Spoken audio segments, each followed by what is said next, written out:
I believe that your enthusiasm for Cape Breton, the college, the work, the environment here is really good. You have tremendous enthusiasm, and your personality is awesome, and that's what we need here. We need to bring that back The into Cape positivity. Breton. Yes.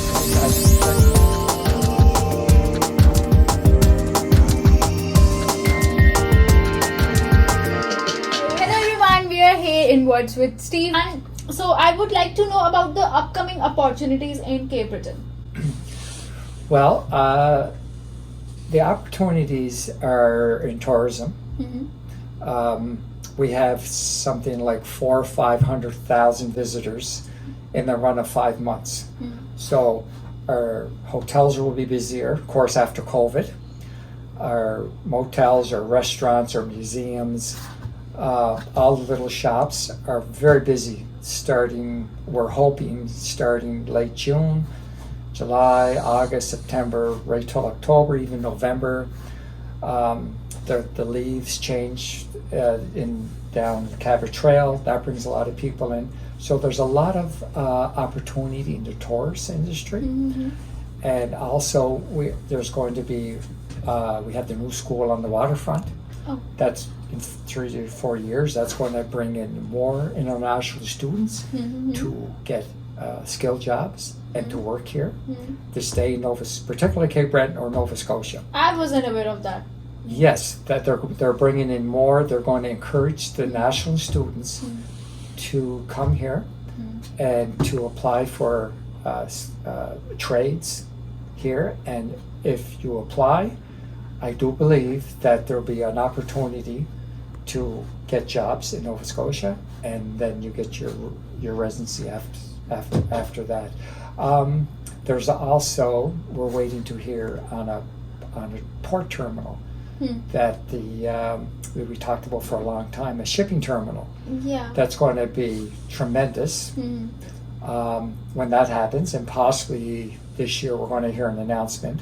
That's going to be a huge game changer for Cape Breton. Yes. And right now we have a work shortage. I heard that it will be the biggest port in Canada that we will be having in coming 2 years. What we need electricians, we need welders, we need carpenters, we need people to fix our homes, roofs, we need painters, and we don't have enough tradespeople. So anybody that would like to do those type of jobs, the opportunity is huge here. So it's not only about the Cape Breton, it's about the whole Nova Scotia. So All Nova Scotia particularly, yes. Yeah, that's good. And about the minimum wages. So we heard a lot about the minimum wages. Like previously it was around 11. Now it's been 12.95, and we heard a news like for the upcoming year from April it might get increased from 13 to 14 around. Is it so? Yes, it is. Actually, they should just bring it right up to $15 an hour.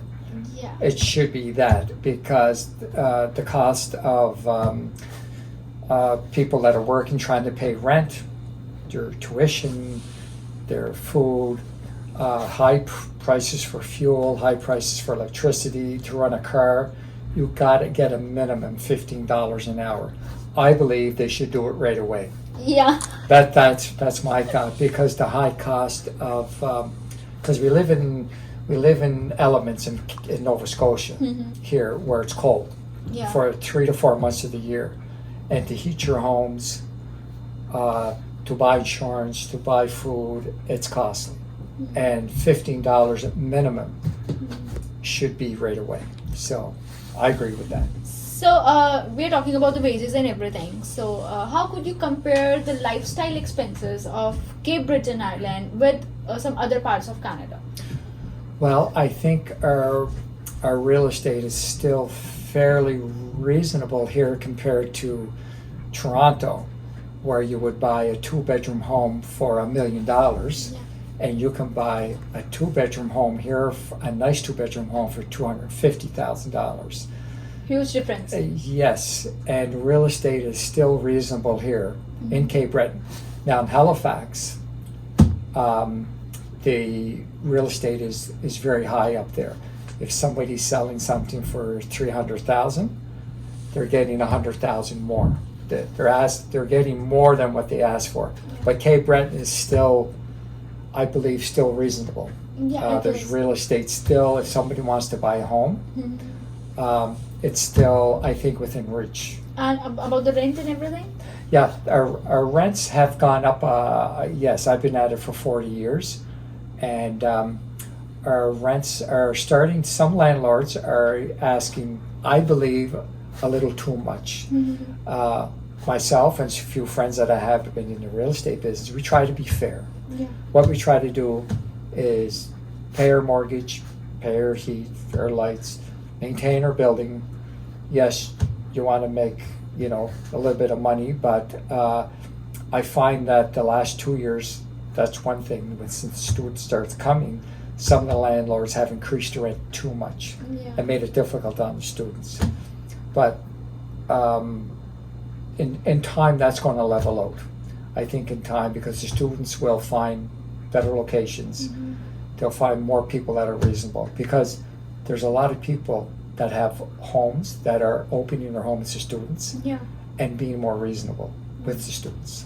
So it's around like 300 to 400 if we talk about a private or sharing room, or maximum to 450 it is. Yeah, you can get, again, in this particular building, it's 400 a room. Yeah. I thought that was fair with your heat, lights, your hot water, no other expenses. Wi-Fi. Yeah. It's all looked after. You know, you could get. I try to be reasonable with the students.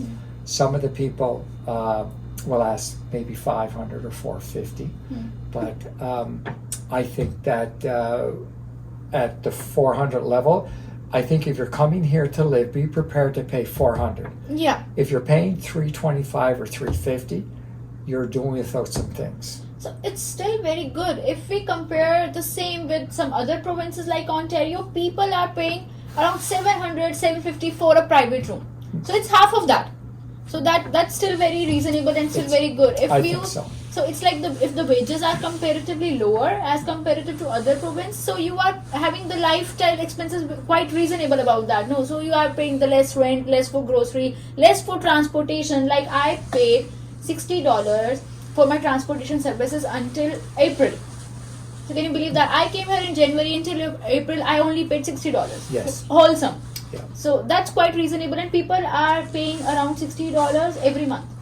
If we talk about some other provinces about that. Yes, so if you compare apples to apples, that Cape Breton, our rents are still reasonable and within affordability for most of the students. So you know, 400, 425, you'll get something very nice. And again, not all the landlords are reasonable, but the students will find their way and get the right people and find the right apartments and the right rooms. Okay, so and what about the challenges like which new immigrants and the international students might face after landing in Cape Breton? Well, the challenge when they get to Cape Breton is, well, right away is the weather. Yeah. Because this particular building I rented last September, and a number of the students were only here a month, and the weather turned cold. And the snow came, and then it was minus 20, and the high winds. So it's not, especially coming from beautiful sunshine India. Yeah. It's our skies are gray for months at a time. For a month, we don't get a blue sky. But I think that's the biggest factor is that, and because our walkways are full of ice, you got to be careful, and it can be a little depressing. Even for me, I'm out in the weather all the time. You get tired of the bad weather, you know. But economics, again, if somebody wants to find a job, they can. Yes. They got to knock on doors. To me, that's the other problem. But I think in time, if you keep knocking, you will find something. That's nice. That's nice. So coming to the end, I would like to have your views on Cape Breton University. Cape Breton University, I got the highest regards, highest respect for the dean, Mr. Dingwall, who pushed to get the students in here from India, because, again, as I mentioned before, it saved our economy, it saved our city, it saved our island, and I hope this is a long-term thing. Yeah. We're hoping, a lot of the local people are hoping that the students will continue to come here for years to come.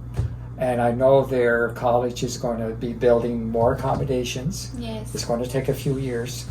But they bought the old racetrack. I think there's something like 30 acres of land, 35 acres. They're going to put up residence, commercial areas, restaurants. And it's brought life back to Sydney. And the students are so respectful. Like we're just, myself and other people I know in business, we're just so happy to have the students here. I just can't say enough. So I would like you to explain that story which you shared with me about the Egyptian students, and like I really don't want to compare that all, but I would like to have a view on that, and I would like my viewers to have view on that, the story, like how the CBU started and what was the challenges which CBU was facing about years. Okay. And then everything. In 1978, CBU was built. Because years before that, we had a small college on George Street, which would house up to about 800 or 900 college students. Of course, it wasn't big enough for all our students, and a lot of students were going to St. Nevex and Antigonish. So they built the school outside of Sydney, and at the time, for the first 20 years, it was full of local students and students from the mainland, which would be Antigonish, Halifax, Glasgow. They would come here. So we live in an old society here. So as our kids went on to get jobs, they were living out west, they were living in Ontario, they were living in Quebec, they moved to the States. So now we couldn't fill our college. And our college was going to close as of 8 or 9 years ago because we didn't have any students. Then they brought in the Egyptian students. Now we have a lot of Chinese students, which is, they've been very good here also from China. I have a number of students with me, one of my other buildings.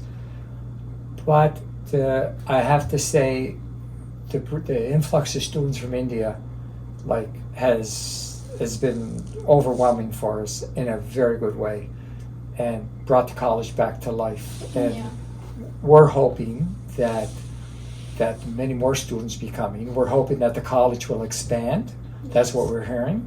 So maybe someday, instead of having 5,000 students, we're going to have 10,000 students from Definitely. Got the passion for it. Thank you very much for that. So basically the shooting of this interview was that only, that people were having the old mindset about the old Cape Breton, and they were not aware about the current opportunities and current scenario.